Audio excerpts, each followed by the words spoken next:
നമസ്കാരം, മലയാളത്തിലേക്ക് സ്വാഗതം. അമേരിക്ക, ഇസ്രായേൽ, ഇറാൻ സംഘർഷം ആഗോള ഊർജ്ജ ഭൂപടത്തെ മാറ്റിവരയ്ക്കുകയാണ്. ഈ പ്രത്യാഘാതങ്ങൾ ഇന്ത്യയുടെ ഊർജ്ജ മേഖലയിലെ ഓഹരികൾക്ക് വൻ നേട്ടമാണ് നൽകുന്നത്. അന്താരാഷ്ട്ര വിപണിയിൽ ബ്രെന്റ് ക്രൂഡ് ഓയിൽ വില ബാരലിന് $100 മുകളിൽ തുടരുമ്പോൾ യുദ്ധം ആരംഭിച്ചതു മുതൽ നിഫ്റ്റി എനർജി ഓഹരികളുടെ ആകെ മാർക്കറ്റ് ക്യാപിറ്റലൈസേഷൻ 3 ലക്ഷം കോടി രൂപയോളമാണ് വർദ്ധിച്ചത്.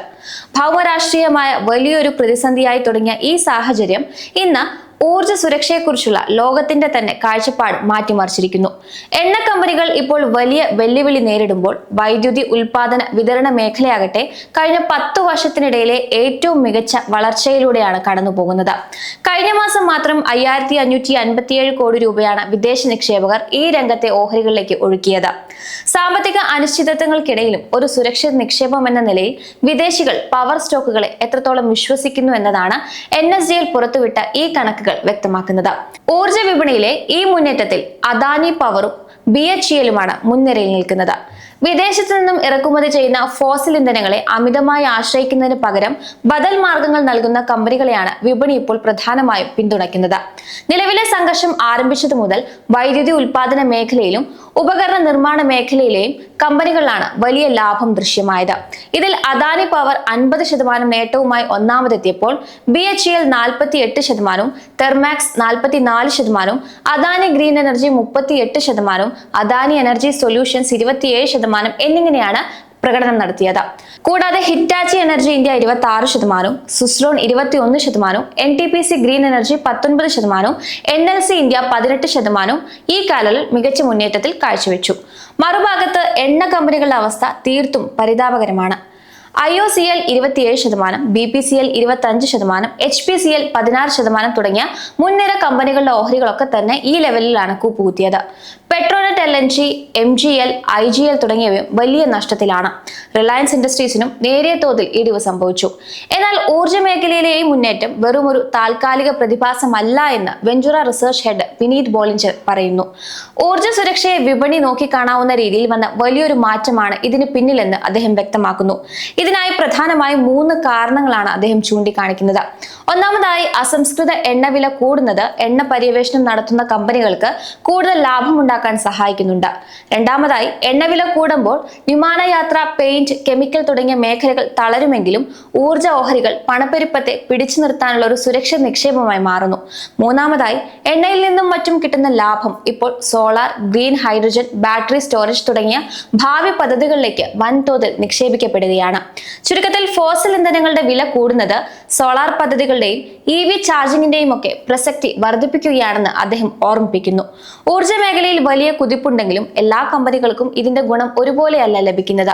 ക്രൂഡ് ഓയിൽ വില ഉയർന്നതും റോയൽറ്റി ഇനത്തിൽ നൽകേണ്ട തുക സർക്കാർ കുറച്ചതും ONGC, ഓയിൽ ഇന്ത്യ തുടങ്ങിയ കമ്പനികൾക്ക് വലിയ നേട്ടമായി. എന്നാൽ എണ്ണ വിപണനം നടത്തുന്ന കമ്പനികളുടെ അവസ്ഥ ഇതിന് വിപരീതമാണ്. അസംസ്കൃത എണ്ണയുടെ വില കൂടുന്നതിനനുസരിച്ച് ഇവിടെ പെട്രോൾ, ഡീസൽ വില വർദ്ധിപ്പിക്കാത്തത് ഇവരെ സാരമായി ബാധിക്കുന്നുണ്ട്. SBI സെക്യൂരിറ്റീസിലെ സണ്ണി അഗർവാൾ പറയുന്നത്, ക്രൂഡ് ഓയിൽ വില $100 മുകളിൽ നിലനിൽക്കുന്നിടത്തോളം ONGC പോലുള്ള കമ്പനികൾക്ക് തന്നെയാവും മുൻതൂക്കമെന്നാണ്. സർക്കാർ നൽകിയ റോയൽറ്റി ഇളവ് ഇവർക്ക് കൂടുതൽ പര്യവേഷണങ്ങൾ നടത്താൻ ധൈര്യം നൽകുന്നുണ്ട്. എങ്കിലും ഭാവിയിൽ പെട്രോൾ, ഡീസൽ വില കൂട്ടാൻ സർക്കാർ അനുമതി നൽകുകയാണെങ്കിൽ BPCL, IOC തുടങ്ങിയ ഓഹരികൾക്ക് ശക്തമായി തിരിച്ചു വരാനുള്ള സാധ്യതയുണ്ട് എന്നും അദ്ദേഹം നിരീക്ഷിക്കുന്നു. മറ്റൊരു ശ്രദ്ധേയമായ കാര്യം, പ്രമുഖ നിക്ഷേപ സ്ഥാപനമായ ജെഫ്രീസ് അദാനി പവറിന്റെ ലക്ഷ്യവില 255 രൂപ ഉയർത്തിയെന്നതാണ്. വരും വർഷങ്ങളിൽ വൈദ്യുതിയുടെ ആവശ്യം വർദ്ധിക്കുമെന്നതാണ് ഇതിന് കാരണമായി അവർ ചൂണ്ടിക്കാണിക്കുന്നത്. അതുപോലെ തന്നെ അദാനി എനർജി സൊല്യൂഷൻസിനെയും അവർ ഒരു മികച്ച നിക്ഷേപമായി കാണുന്നുണ്ട്. നിലവിൽ വലിയൊരു ഡിസ്കൗണ്ടിൽ ലഭ്യമായ ഈ ഓഹരി കയ്യിലുള്ള വമ്പൻ പ്രൊജക്ടുകൾ കൂടി പരിഗണിക്കുമ്പോൾ നിക്ഷേപകർക്ക് മികച്ചൊരു അവസരമാണ് നൽകുന്നത്. ഈ മാറ്റങ്ങൾ വളരെ പെട്ടെന്നായിരുന്നു. PL ക്യാപിറ്റലിന്റെ കണക്കുകൾ നോക്കിയാൽ പവർ സെക്ടറിലെ കമ്പനികളുടെ PE മൾട്ടിപ്പിൾ 2026 ഏപ്രിലിന്റെ തുടക്കത്തിൽ 19 ആയിരുന്നത് ആ മാസം അവസാനിച്ചപ്പോഴേക്കും 23ലേക്ക് എത്തിയിട്ടുണ്ട്. സാധാരണഗതിയിൽ ഇത് 15ലാണ് നിൽക്കാറുള്ളത്. എങ്കിലും ചരിത്രപരമായ കണക്കുകൾ വെച്ച് നോക്കുമ്പോൾ ഇത് പരിധിക്ക് അപ്പുറമാണെന്ന് പറയാനാകില്ല. നിലവിൽ ഷെയർ മാർക്കറ്റിൽ ഏറ്റവും വില കൂടിയ സെക്ടറുകൾ ഡിഫൻസും പവറുമാണെന്ന് PL ക്യാപിറ്റൽ ചൂണ്ടിക്കാണിക്കുന്നുണ്ട്.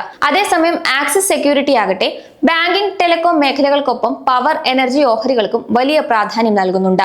ഈ മേഖലയിൽ ഇപ്പോൾ നടക്കുന്ന വലിയ മാറ്റങ്ങൾ പരിഗണിക്കുമ്പോൾ കമ്പനികളുടെ വാല്യുവേഷൻ ഇത്രയധികം കൂടുന്നത് സ്വാഭാവികമാണ് എന്നാണ് അവരുടെ അഭിപ്രായം. ക്വാന്റസ് റിസർച്ച് MDയും CEOയുമായ കാർത്തിക് ജോനാഗ്ലെ നിക്ഷേപകർക്ക് ഒരു പ്രധാന മുന്നറിയിപ്പ് നൽകുന്നുണ്ട്. ഊർജ്ജ മേഖലയിലെ എല്ലാ കമ്പനികളെയും ഒരേ കണ്ണോടെ കാണരുത് എന്നാണ് അദ്ദേഹം പറയുന്നത്. ഇപ്പോൾ ക്രൂഡ് ഓയിൽ വിലയിൽ ഉണ്ടായിട്ടുള്ള ഈ കുതിച്ചുചാട്ടം ഇന്ത്യയുടെ ഊർജ്ജ പ്രതിസന്ധി എന്നത് താൽക്കാലികമായി വന്നു പോകുന്ന ഒന്നല്ല, മറിച്ച് അതൊരു ആഴത്തിലുള്ള പ്രശ്നമാണെന്ന് വിപണി ഒരിക്കൽ കൂടി ഓർമ്മിപ്പിച്ചിരിക്കുകയാണ്. നമ്മുടെ രാജ്യത്തിന് ആവശ്യമുള്ള ക്രൂഡ് ഓയിലിന്റെ 10-9 ഭാഗവും നാം വിദേശത്തു നിന്നും ഇറക്കുമതി ചെയ്യുകയാണ് ചെയ്യുന്നത്. അതുകൊണ്ട് തന്നെ എണ്ണവില $100 മുകളിൽ പോയാൽ അത് നമ്മുടെ രൂപയുടെ മൂല്യത്തെയും സാധനങ്ങളുടെ വിലക്കയറ്റത്തെയും വളത്തിന്റെ വിലയും ഒക്കെ നേരിട്ട് ബാധിക്കും. ചുരുക്കത്തിൽ സർക്കാരിന്റെ സാമ്പത്തിക ഭദ്രതയെ പോലും ഉലയ്ക്കാൻ പോകുന്ന കാര്യമാണിതെന്ന് അദ്ദേഹം വ്യക്തമാക്കുന്നുണ്ട്. ദീർഘകാല അടിസ്ഥാനത്തിൽ എവിടെയാണ് യഥാർത്ഥ നിക്ഷേപ സാധ്യതകൾ ഉള്ളതെന്ന് അദ്ദേഹം കൃത്യമായി വിശദീകരിക്കുന്നുമുണ്ട്. എണ്ണ പര്യവേഷണം നടത്തുന്ന കമ്പനികൾക്കും ഗ്യാസ് അനുബന്ധ ബിസിനസ്സുകൾക്കും പുറമെ രാജ്യം കൂടുതൽ ശുദ്ധമായ ഇന്ധനങ്ങളിലേക്ക് മാറുന്നതുകൊണ്ട് gas transmission, city gas distribution മേഖലകൾക്ക് വലിയ ഭാവി അദ്ദേഹം പ്രവചിക്കുന്നു. ഇതിൽ ഏറ്റവും കൗതുകകരമായ കാര്യം കംപ്രസ്ഡ് ബയോഗ്യാസ് മേഖലയെക്കുറിച്ചുള്ള അദ്ദേഹത്തിന്റെ നിരീക്ഷണമാണ്. മാലിന്യങ്ങളിൽ നിന്നും പഞ്ചസാര മില്ലുകളിലെ അവശിഷ്ടങ്ങളിൽ നിന്നും ഇന്ധനം നിർമ്മിക്കുന്ന കമ്പനികൾക്കും ഈ രംഗത്തെ നിർമ്മാണ പ്രവർത്തനങ്ങൾ നടത്തുന്നവർക്കുമെല്ലാം വലിയൊരു അവസരമാണ് കൈവന്നിരിക്കുന്നത്.